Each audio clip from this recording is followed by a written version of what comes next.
There was nobody there. There was nobody in my row. It was really shocking. I've never been on a flight like that. This flight from Toronto to New York is also practically empty. All right, let's talk about something big that's happening right now in the US. Foreign airlines are pulling out of the US market, and it's not just a few canceled flights. It's a full-on retreat, and it's hitting hard. Cities are losing tourists, airports are turning quiet, and local businesses are struggling. The United States used to be a top destination for tourists, foreign students, and expatriates.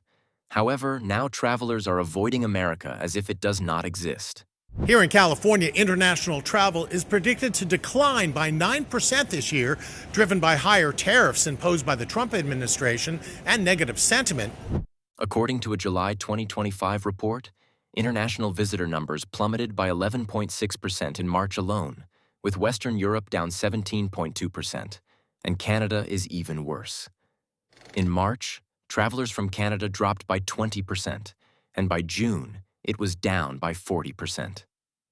At this rate, there will be so few tourists from Canada by the end of the year that it makes no sense for any airline to keep operating flights from Canada to the United States, and they are all reporting that US destinations will no longer be operated.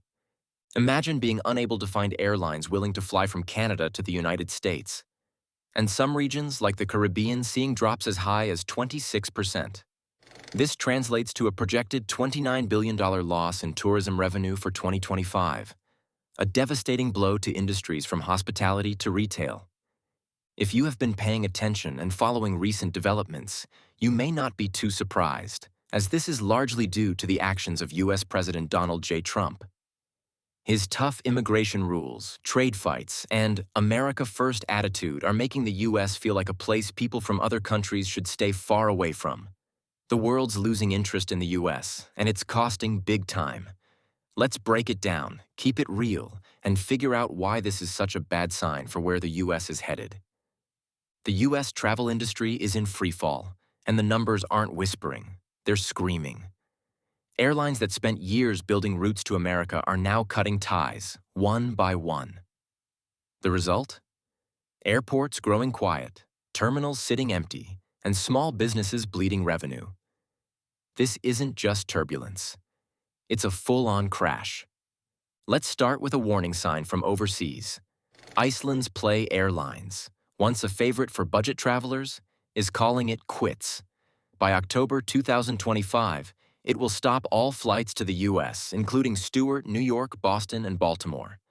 That's not just a cut, it's a total exit. Air Canada is following suit, slashing service to 5 major US cities: Detroit, Indianapolis, Minneapolis, Nashville, and Tampa, eliminating more than 300,000 seats. Why? The demand just isn't there.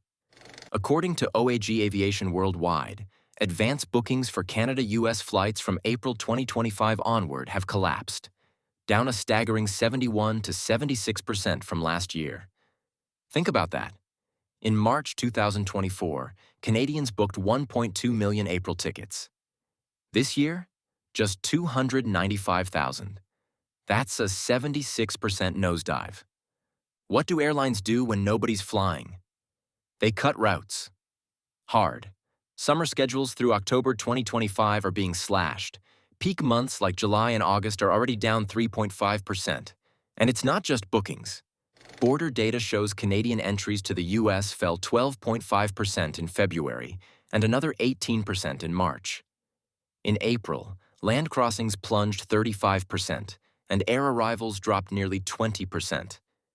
Is this just a phase? Not even close. Canadian tourists, who made up a quarter of all foreign visitors to the US in 2024 and spent $20.5 billion, are disappearing. That's nearly double what Americans spent at McDonald's last year. Let that sink in. And this isn't just a Canadian issue. It's part of a much larger storm. Tourism Economics forecasts a 15% drop in international visitors in 2025. Canada is leading the exit, but others are following. The price tag? A projected $12.5 billion loss in international spending. Every 1% drop means another $1.8 billion gone, and an estimated 140,000 jobs at risk in tourism, hospitality, and service sectors. Some border towns are already reporting 30% declines in business. The financial damage is showing up in corporate forecasts too. Air Canada has lowered its 2025 earnings projection from $3.8 billion down to $3.2 billion due to weak demand for U.S. routes. And it's not alone. WestJet, Canada's second-largest airline, is canceling 9 transborder routes, including Vancouver to Austin and Calgary to New York LaGuardia. Flair Airlines is axing unprofitable U.S. flights like Toronto to Nashville and Calgary to Las Vegas, shifting capacity to Mexico, Jamaica, and domestic markets instead. Even smaller players like Air Transat are retreating, redirecting focus to Europe. It's not just Canadian carriers. U.S. airlines are feeling the burn, too. United Airlines' CEO Scott Kirby confirmed a big drop in Canadian traffic, prompting reductions in their own Canadian schedules. Still think America doesn't need tourists? Let me put it this way. The 2 biggest sporting events on the planet, the 2026 FIFA World Cup and the 2028 Los Angeles Olympics, are coming to U.S. soil. But if this trend continues, they could be remembered not for triumphs, but for empty stadiums. Stay with me. We need to talk about just how big the fallout could be. These upcoming mega events were supposed to showcase America's greatness on the world stage. Instead, they're shaping up to be high-risk gambles in the middle of a tourism collapse. Billions have already been invested, from airport upgrades to hotel expansions and stadium renovations, all in the hope of drawing millions of international visitors. But now, with travel to the U.S. plummeting and foreign sentiment turning hostile, those investments are hanging by a thread. Tourism officials, economists, and business leaders are raising red flags. Can the U.S. still be a good host? Will the world even show up? With President Trump's hardline immigration stance, escalating tariffs, and the growing sense that America isn't as welcoming as it once was, the concern isn't just attendance. It's reputation, revenue, and whether these global events could backfire spectacularly. Let's unpack the risks and what they could mean for the U.S. on the world stage. What makes it even more disturbing is that the 2026 FIFA World Cup is to be co-hosted with Canada and Mexico. These are 2 countries that are not feeling good about the U.S. right now, so how will this affect the success of the World Cup? This event is expected to draw millions to 16 cities across North America, with 11 in the U.S., including Miami, New York, and Los Angeles. The 2028 Los Angeles Olympics are another global juggernaut, set to showcase America to around 200 countries. These events are huge. FIFA estimates the World Cup could generate $13 billion in revenue, while LA28's organizing committee projects a $1 billion surplus based on past successes like the 1984 LA Games. Businesses have poured fortunes into preparations, over $7 billion in infrastructure upgrades, including modernized airports, new rail lines, and stadium renovations. Miami's Hard Rock Stadium alone got a $500 million facelift. Hotels, restaurants, and tourism companies have invested heavily, expecting 400,000 World Cup visitors and 250,000 Olympic fans. But here's the problem. People are steering clear of the U.S. like it's a no-go zone.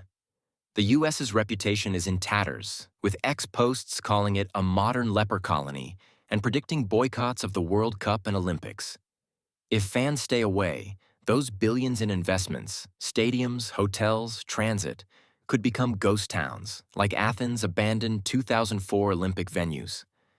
The U.S. Travel Association warns of a $50 billion travel deficit if trends.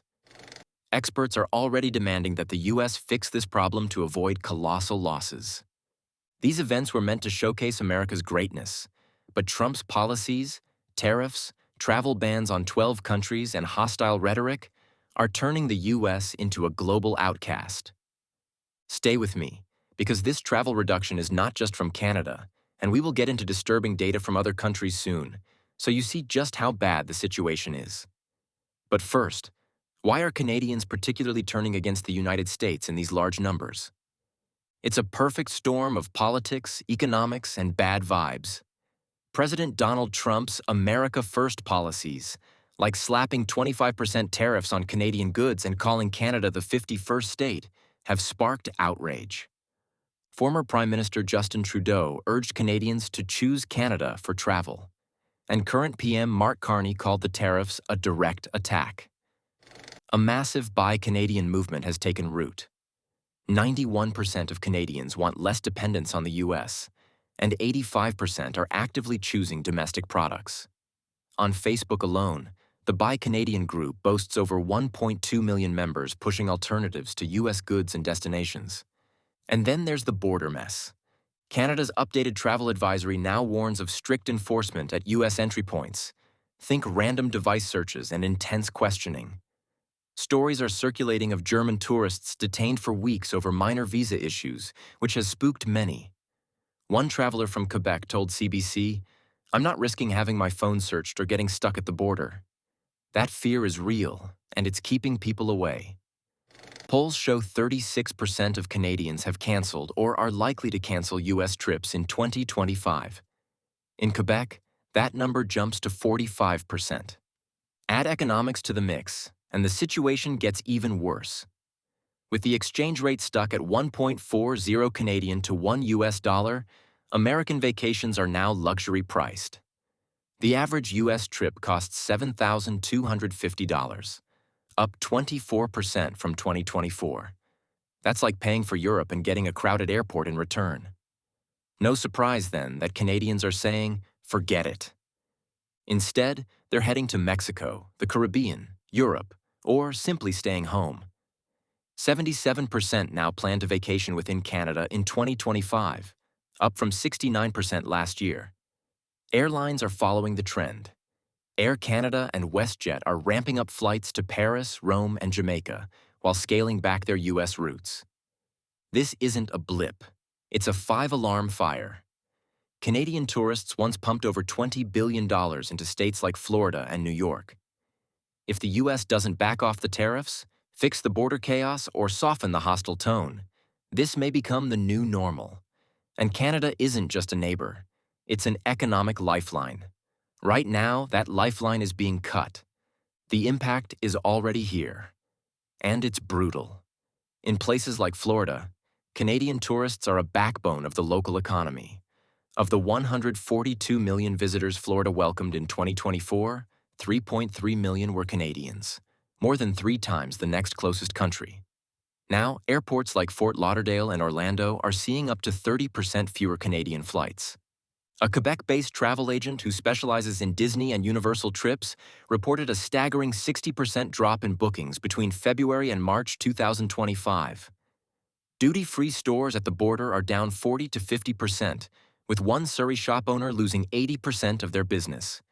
Tour operators like Maple Leaf Tours in Kingston have been hit with a 30% wave of cancellations. Tourism hubs and border towns are reeling. New York City's hotel bookings are down 20%, and the ripple is stretching from Niagara Falls to Florida. U.S. Travel Association warned that a 10% drop in Canadian tourism could cost $2.1 billion and 140,000 jobs. But current trends suggest losses could triple that. So where's the money going instead? Canadians aren't just staying home, they're spending elsewhere. Domestic travel is booming and Europe is thriving. Air Canada is adding flights to Paris, Rome, and Frankfurt, while WestJet boosts routes to Dublin and London Gatwick. Mexico, Jamaica, and the Caribbean are seeing record traffic, with Flair Airlines reporting strong interest in those routes. One Canadian traveler even told CBS News, "Spain is cheaper than the US. Meals in Madrid cost €15, while I'd pay $25 for the same thing in Florida. Why bother crossing the border?" Airlines are adjusting fast. Air Canada is focusing on Canada and Europe. Middle Eastern giants like Emirates and Qatar Airways are expanding into Shenzhen and Krakow, while Chinese carriers target Southeast Asia. The global aviation industry is booming, projected to hit $598 billion in 2025. But the US is lagging, with just 2.9% annual growth, far behind Asia and the Middle East. And this isn't just about vacations. Aviation connects the world. Business deals, student exchanges, and cultural influence. When fewer planes land in the US, it's not just tourists we're losing, it's global relevance. As countries like China, Turkey, and Qatar deepen their ties with Europe and Asia, many are bypassing the US entirely. This is a warning. The airline exodus is a symptom of something deeper. America is becoming disconnected from the world. And the longer this goes on, the harder it'll be to reconnect. Next, we will be bringing you more updates on this situation, so ensure you are subscribed. And see you in the next video.